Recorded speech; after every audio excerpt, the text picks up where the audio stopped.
Hello, my name is Hung, and for this project, I was responsible for designing the GUI and the app layout. I also coded the drop-down menu to select the players, and me and Max worked on the ThingSpeak. Hi, my name is Gianna, and I worked on the dice rolling sound and animation, as well as the token animation and the score table. Hi, I'm Chen Wing. I'm mainly done the score function and end game function, and then Max.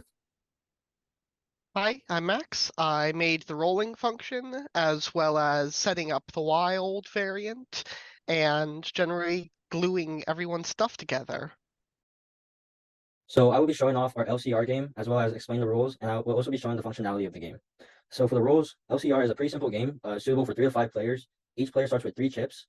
The premise of the game is that you roll a set of 3 special dice that features the letters L, C, and R on it, and also a dot. And you roll 1 die for each chip that you have for a maximum of 3 die. If you roll an L, that means one of your chips is passed to the person to the left. If you roll an R, that means your chip is passed to the person to the right. And if you roll a C, that means the chip is passed into the center and it is then removed from play. Your turn ends after you roll the dice and your chips are given to the appropriate people who want the chips. And the game ends when only one player holds any chips at all and everyone else has 0 chips. We've also implemented the wild variant of LCR. And the wild variant is when you roll a dot, there's a 1 in 3 chance it will be a wild dot. And when you roll a wild, that means you still give your chips according to the other dice, but you then have the chance to steal 1 chip from another player for every wild that you've rolled. However, the wild variant is not compatible with ThingSpeak. So now for the functionality of the game. So to start off, you're going to press play game, and then it'll tell you to select the number of players. We have the option for 3 players. As you can see, it takes out the boxes for them. You can play with 4 players, it adds a box, and you can play with 5 players, and it has all the boxes there. For the showcase, I'm gonna be playing with 3 players. And then once you get that, you press this button to indicate that you're ready to play. And then it gives you 3 dice and also a table. And then this green light indicates whose turn it is. Now it's player 1's turn. So they're gonna roll the dice. And they rolled 3 dots, so nothing happens. And then it's player 2 turns. Player 2's turn. They're gonna roll the dice. And they roll 2 L's. So that means they have to give two chips to player 1. And it indicates it on the table here where we see the number of chips and the results of the whole game. It keeps track of the results of the whole game. So now it's player 3's turn. They're gonna roll. The dice animation indicates who's getting what. Right now player 1 is winning and the table is showing it. Roll again.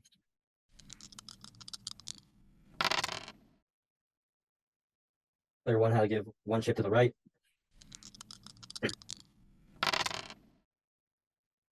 Player 2 had to give 1 chip to the right, and the table is keeping track of everything.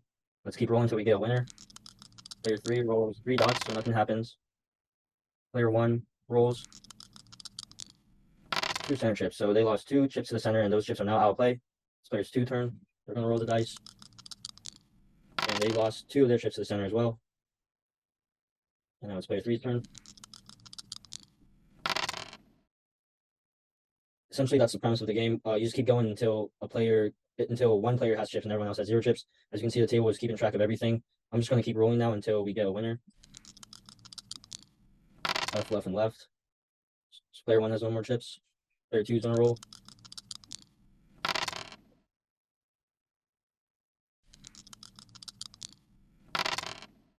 They lose a chip to the center. Nothing happens for player 1 when they press roll because they have no chips, so they can't have any dice to roll. And now player 3 wins because they are the only ones left with chips. As you can see, it says player 3 wins. And that's the premise of our game. Now I want to show you guys the LCR wild variant that we have. I'm not going to be playing through the whole game because it might take a while, but I want to be able to show you the steal aspect. So you click LCR wild here, and then it changes the color of the background, and you press new game again. And it gives you the option to select the players. Let's just play with 3 players again. Press this to indicate that you're ready to play. It's player 1's turn, so they roll. Here they roll 2 dots. And those 2 dots were just dots. They weren't steal dots, so they're not able to steal from anyone. This box here indicates how many steal within the current round that the player has. Here, player 2 rolled 2 dots again. They weren't able to roll steal dots. Player 3 rolls 1 dot, and that dot turns out to be a wild dot. And here, as you can see, it indicates that there's 1 steal active in the round. And they can choose to steal from whichever player. Let's just steal from player 2. They lose a chip, and player 3 gains a chip. And that's the steal aspect of the wild variant. And that's basically the only difference between LCR and LCR wild. So the code that I contributed was the player drop down, the ones where you get 3, 4, or 5 players, and the ThingSpeak as well. When you have 3 players, that means the visibility of player 4 and player 5 is gone. You get 4 players. That means the visibility of player 5, all their boxes and chips, they're gone. And when we do ThingSpeak, ThingSpeak is only compatible with 2 players. So when you choose ThingSpeak from the drop-down menu, then you'll only have 2 players playing. Now I'm going to introduce my contribution to this project. I create a chip number initialize function, and I also use this function to connect the number of dice to the player scores. And based on the rolling dice function created by Max, I also develop a score function which will just simulate the transferring process of the chip numbers, and it also can influence the number of dices. And based on the score function, we can get a set of array which indicating the number of dices belong to each players. And based on this array, I can create a logic to check the winner of this game when there are only one player has the chips. And you can see when there's only one player have the chips, the logic started to find who is the winner, and it will find the winner by check who has chips more than 0. All right, so here's my toggling function for setting whether or not the wild variant is enabled or not. Right, here's my dice rolling function for outputting left, center, right, and wild. And then, right here, I have the thing for setting up the number of steals that someone has in the wild variant. Right here is the whole system for setting the steal buttons visible, as well as the turn indicator system.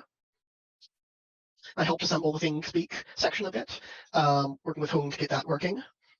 Right here is the play button, and it essentially just puts the game in a base state, and the new game button wipes that base state into a blank slate. The steal buttons essentially transfer chips between players as according to the stealing rules of the game, as well as moving along turn indicators and stuff. And finally, I helped Boom assemble this bit here, which essentially moves things along when you hit the cycle button. And anyways, those are my parts of the code. Thank you. Have a nice day. The first part of the code that I worked on is the dice rolling sound and animation. So first this audio file will play, and that will line up with this animation. And the animation shows a random order of dice faces that could be rolled. And then depending on the amount of chips that the player has left will determine how many dice will be shown on the screen. And so we use this dummy variable null to be able to determine that. And this bottom part just shows the actual dice face that has been rolled by the player. And then next with the scores, we usually call back up the player scores, and this will be updated throughout the game each turn and will be displayed under the player's name. And then this next part is the actual table information, which will be updated each round, and the table will grow throughout the game. And lastly, with the token animation, so this is going to turn the visibility of each token on or off depending on if the player loses or gains a token. We have 2 different files for the different scenarios, and this can be shown here. This is Hung again, and now I want to show you guys the compatibility of online play with ThingSpeak. So right now I have 2 MATLAB apps open. I wasn't able to get 2 computers to play it, but it works on 2 computers. I just opened the MATLAB app twice. So to play ThingSpeak, you go here and you click ThingSpeak, and then you go on the other screen and you also press ThingSpeak. And then you then enter a player number. I'll be player 1, and then the other player will be player 2. And then you click play game. I'll click play game first, and the other player will press play game. And once you're ready to play, it's player 1's turn, so they're going to roll the dice. As you can see, they rolled 2 dots in the center, so the results are 2 and 3. This isn't yet shown on the other player's screen, but if you press cycle here, it then shows up, and then now it's their turn to roll. The results are then 3 and 1, and then if you go back over here to player 1, if you press cycle here, it'll show up as well. And that is the online play of ThingSpeak. And now to show you how it's showing up on our channels, as you can see, the timestamps matches up and it records the scores. Same with player 2's. This is player 1's and this is player 2's.